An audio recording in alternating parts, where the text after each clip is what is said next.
கர்த்தருடைய பரிசுத்த நாமத்துக்கு ஸ்தோத்திரமும் துதியும் கனமும் மகிமையும் எப்போதும் உண்டாகட்டும். இந்த நல்ல 7ஆம் மாதம் 29ஆம் தேதியை காண செய்த தேவாதி தேவனுக்கு கொடான கொடி ஸ்தோத்திரம்.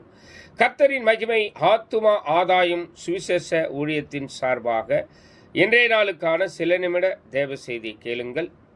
இனி காலம் செல்லாது, என் ஆண்டவராய் இயேசு கிறிஸ்து வரப்போகிறார். எப்போதும் ஆயத்தமாயிருங்கள், அவர் வருகை சமீபமாய் இருக்கிறது.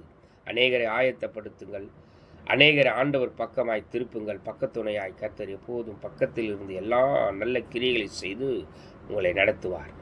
விசேஷமாக 2 சாமுவேல் 7ஆம் அதிகாரம் 29ஆம் வசனத்தில் சங்கீதகாரன் தாவீது சொல்லுகிறார், இப்பொழுது உமது அடியாளின் வீடு என்றென்றைக்கும் உமக்கு முன்பாக இருக்கும்படி அதை ஆசீர்வதித்தருளும். கர்த்தரான ஆண்டவராகிய தேவரீர் அதை சொன்னீர். உம்முடைய ஆசீர்வாதத்தினால் உமது அடியாளின் வீடு என்றென்றைக்கும் ஆசீர்வதிக்கப்பட்டு இருப்பதாக என்று சொல்லுகிறார். ஆமென். உம்முடைய கூடாரத்தை விசாரிக்கும் போது சமாதானம் இருக்கும், மகிழ்ச்சி இருக்கும். உங்களுடைய கூடாரத்தில் நல்லது நடக்கும். கர்த்தர் நன்மை செய்வார். தேவ கிருபை உங்களோடு கூட இருக்கும். வீட்டில் பெரிய சமாதான மகிழ்ச்சியும் காண்பீர்கள்.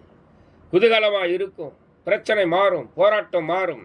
விசுவாசியுங்கள், கர்த்தர் உங்களோடு கூட இருந்து எல்லா காரியத்தையும் செய்வார்.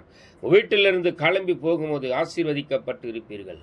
அடியாளின் வீடு என்றென்றைக்கும் உமக்கு முன்பாக இருக்கும்படி ஆசீர்வதித்தருளும் என்று அன்று தாவீது வேண்டிக் கொண்டது போல கர்த்தர் உங்களை ஆசீர்வதிக்கும்படி என்று வேண்டிக் கொள்ளுங்கள். எல்லா காரியத்தையும் கர்த்தர் உங்கள் வீட்டில் இருந்தே செய்வார். நன்மையான காரியங்களை செய்வார்.